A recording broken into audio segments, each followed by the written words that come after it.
Hello, welcome to the Self Learning Podcast by Dr. Sushma Singh. Let us start discussion on Chapter 1 Social Structure, Stratification, and Social Processes in Society. And we are continuing our topic Social Structure and Stratification. To recall the concept of social stratification in Chapter 2 of Introducing Sociology, social stratification refers to the existence of structured inequalities between groups in society in terms of their access to material or symbolic rewards. While all societies involve some forms of social stratification, modern societies are often marked by wide differences in wealth and power. While the most evident forms of stratification to modern societies involve class divisions, others like race and caste, region and community, tribe and gender also continue to matter as basis of social stratification. We will recall that the social structure implies a certain patterning of social behavior. Social stratification as a part of the broader social structure is likewise characterized by a certain pattern of inequality.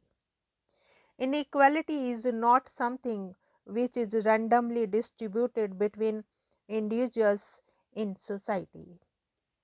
It is systematically linked to membership in different kinds of social groups.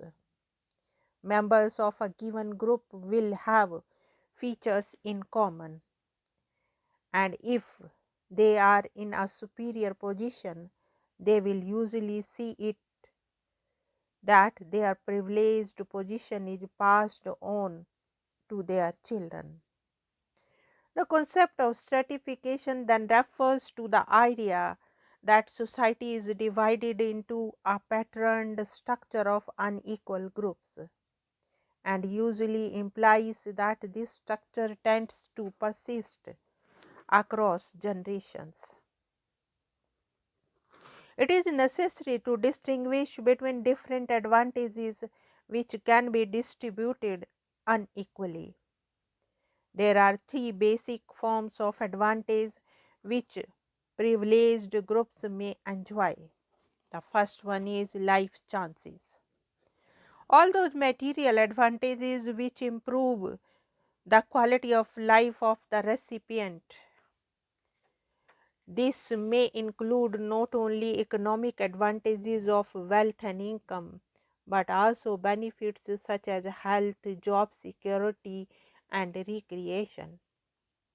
The second one is social status, prestige or high standing in the eyes of other members of the society. And the third one is political influence, the ability of one group in to dominate others or to have preponderant influence over decision making or to benefit advantageously from decisions. The above discussion on three social processes will repeatedly draw attention to the manner that the different bases of social stratification like gender or class constrain social processes. The opportunities and resources available to individuals and groups to engage in competition, cooperation, or conflict are shaped by social structure and social stratification. At the same time, humans do act to modify the structure and system of stratification that exists. Now let us move to the next point, two ways of understanding social processes in sociology. In the earlier book introducing sociology, you have seen the limitations of common sense knowledge. The problem is not that common sense knowledge is necessarily false, but that it is unexamined and taken for granted. By contrast, the sociological perspective questions everything and accepts nothing as a given. It would therefore not rest content with an explanation which suggests that the humans compete or cooperate or conflict, as the case may be, because it is human nature to do so. The assumption behind such explanations is that there is something instinct and universal in human nature that accounts for these processes. However, as we have seen earlier, sociology is not satisfied with either psychological or naturalistic explanations. Sociology seeks to explain these processes of cooperation, competition, and conflict in terms of the actual social structure of society. In introducing sociology, we discussed how there are differences and plural understandings of society. We saw how functionalist and conflict perspectives varied in their understanding of different institutions, be it the family, the economy, or social stratification and social control. Not surprisingly, therefore, these two perspectives seek to understand these processes a bit differently. But both Karl Marx, usually associated with a conflict perspective, and Emile Durkheim, usually identified with the functionalist perspective, presume that the human beings have to cooperate to meet their basic needs and to produce and reproduce themselves and their world. The conflict perspective emphasizes how these forms of cooperation changed from one historical society to another. For instance, it would be recognized that in simple societies where no surplus was produced, there was cooperation between individuals and groups who were not divided on class or caste or race lines. But in societies where surplus is produced, whether feudal or capitalist, the dominant class appropriates the surplus, and cooperation would necessarily involve potential conflict and competition.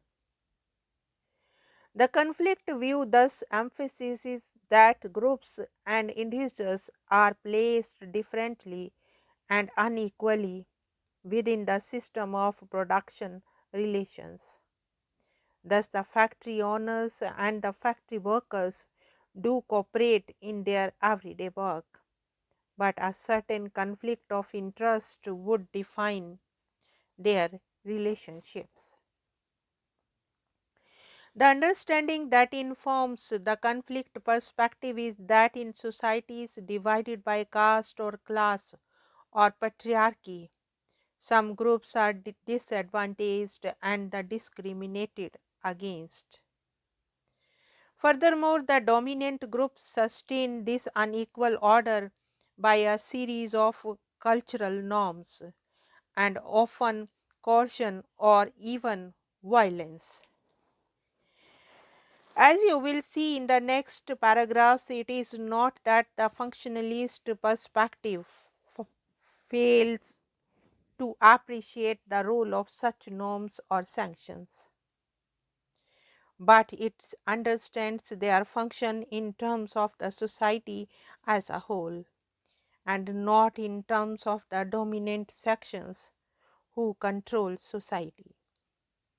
The functionalist perspective is mainly concerned with the system requirements of society, certain functional imperatives, functional requisites, and prerequisites.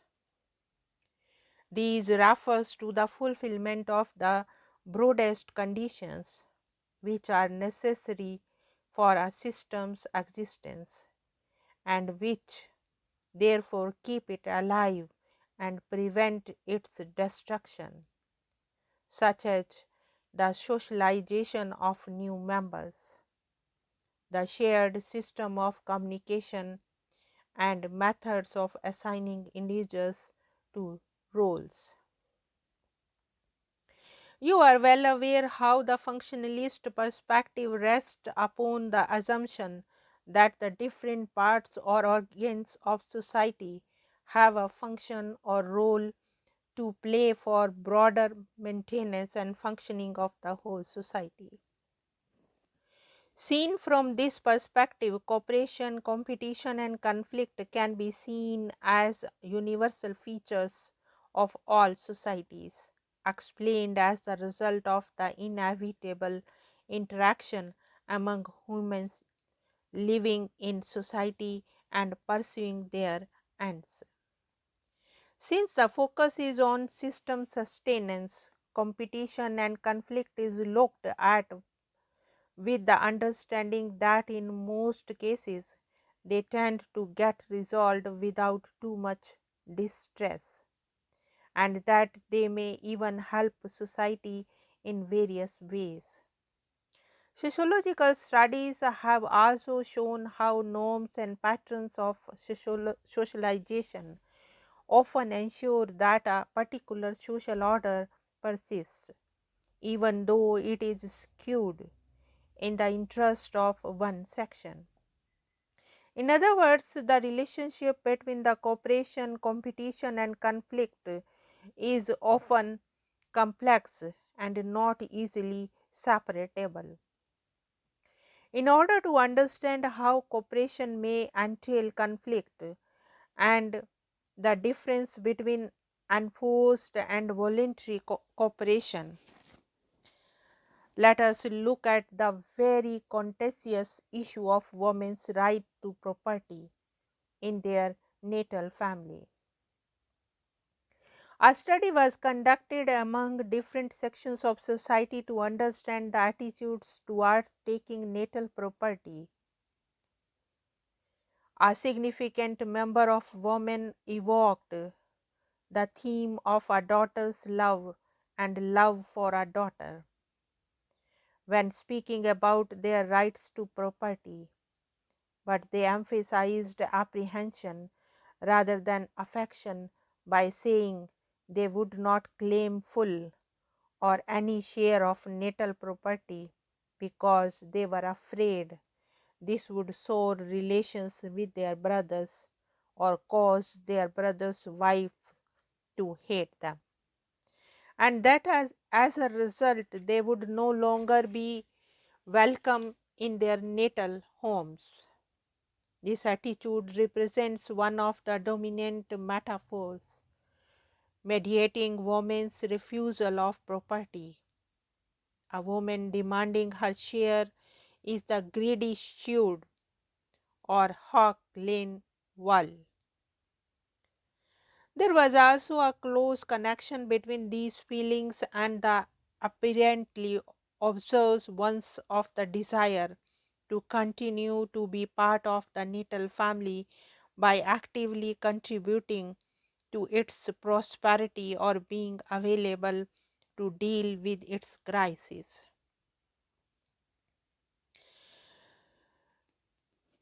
Now, this some activity will enable you to appreciate how apparently cooperative behavior can also be seen as a product of deep conflict in society. But when these conflicts are not expressed openly or challenged, the impression remains that there is no conflict, but only cooperation. A functionalist view often uses the term accommodation to explain situations such as the one described above, where women would prefer not to claim property rights in their natal home. It would be seen as an effort to compromise and coexist despite conflict. Now let us wind up the session and thank you very much for engaging yourself with the self learning podcast.